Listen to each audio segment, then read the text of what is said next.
मुलायम सिंह यादव के निधन के बाद भी उनके समर्थकों ने सफाई उनके घर जाना नहीं छोड़ा है। अभी भी कई समर्थक और नेता लगातार सफाई पहुंच रहे हैं, उनसे जुड़ी यादों को सहेजने की कोशिश कर रहे हैं। मुलायम सिंह के निधन के बाद परिवार से मिलकर सांत्वना दे रहे हैं और उन्हें ढांढस बंधा रहे हैं। आपको बता दें, ऐसे ही एक नन्हे समर्थक को कानपुर जीआरपी ने पकड़ा और परिवार को सौंपा। बताया गया कि ये समर्थक महाराजगंज से गोरखपुर के रास्ते लखनऊ होते हुए इटावा पहुंचा। हालांकि यहां पहुंचकर रास्ता वो भटक गया तो कानपुर पहुंच गया। यहां जीआरपी ने पूछताछ की तो खुद को समाजवादी पार्टी का स्टार प्रचारक बताया। देखिए, छोटे बच्चों में भी नेताजी को लेकर किस तरह की चाहत थी। सामने से रद्द करता जा रहे थे मुलायम सिंह को देखने के लिए। हम तो पता चला कि मुलायम सिंह दुनिया में नहीं रहे हैं, देखने के कपड़ा भी नहीं पहने हैं। हम यहाँ पे तुरंत हम ट्रेन में बैठे हैं, लक्ष्मीपुर से बैठे गोरखपुर आए। यहाँ पे बैठे गोरखपुर से इनके कानपुर स्टेशन पे हैं। अब हम यहाँ गोरखपुर से तब लखनऊ आए हैं, इनसे चले आले बैठे। अच्छा, अब यहाँ से छुट्टोगे कहाँ जाओगे? अब मन चल रहा था जाने के लिए। मुलायम सिंह को क्या हुआ? अब एक दुनिया में नहीं रहे मुलायम सिंह। मिलने गए थे? हम मिल नहीं पाए। हम तो दलाल रास्ता इटावा पहुँच के हम तो दलाल रास्ता बता दिया। हम यहाँ कानपुर स्टेशन में कानपुर आ गए। रुक करेंगे अगली खबर का। देखिए, बिहार में शराबबंदी लागू करवाने के लिए पुलिस समेत तमाम एजेंसियों को बड़े जतन करने पड़ रहे हैं। हालांकि बावजूद इसके शराब पीने वाले और शराब की बिक्री को पूरी तरह से रोक पाने में कामयाबी नहीं मिली है।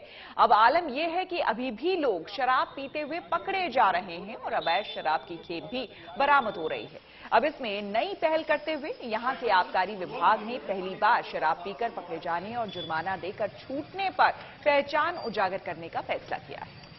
गया जिले में आबकारी विभाग ऐसे लोगों के पोस्टर उन्हीं के घरों पर चस्पा कर रहा है जिसमें उनकी करतूत का चिट्ठा छापा गया है।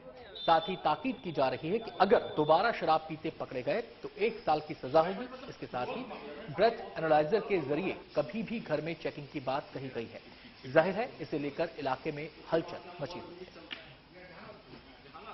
ये मुहिम ये है कि लोग पहले किए हुए पकड़ाए हैं और पेनाल्टी देकर छूट गए हैं, तो उनको ये जानकारी देना कि अगर दोबारा वो पकड़े जाते हैं तो फिर उनको 1 वर्ष की सजा हो सकती है।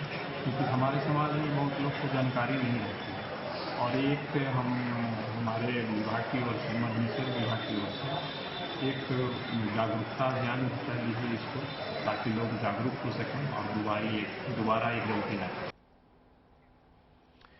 शराबियों की शिक्षा के बाद बिहार में स्कूल की शिक्षा की बात कर लेते हैं। ये खबर भी गया जिले से ही जुड़ी हुई है, जहां स्कूली बच्चों को शिक्षा देने का अलग अंदाज सुर्खियां बटोर रहा है। हालांकि इसकी वजह शिक्षा विभाग की तरफ से दी गई ट्रेनिंग भी है, लेकिन इस ट्रेनिंग के बावजूद विभाग और बच्चों के मापदंडों पर खरा उतर पाना भी आसान नहीं।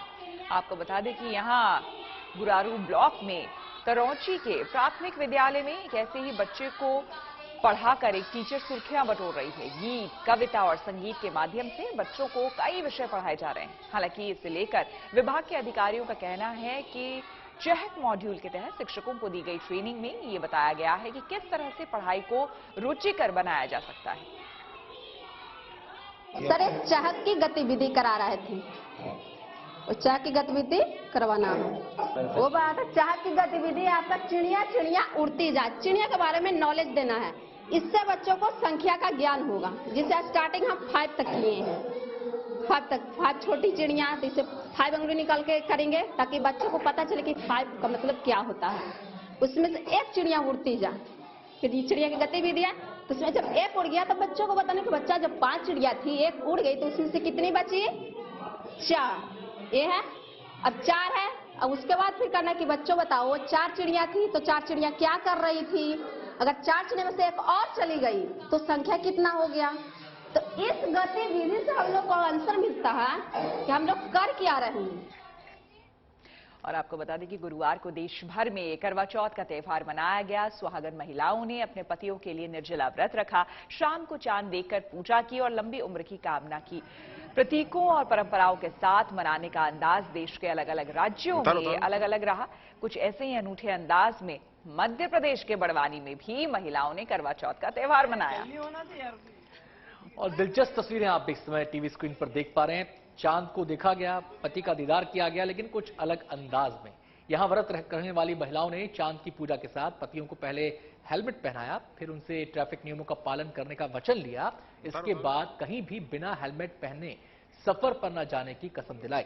इसके बाद ही उन्होंने अपना व्रत खोला।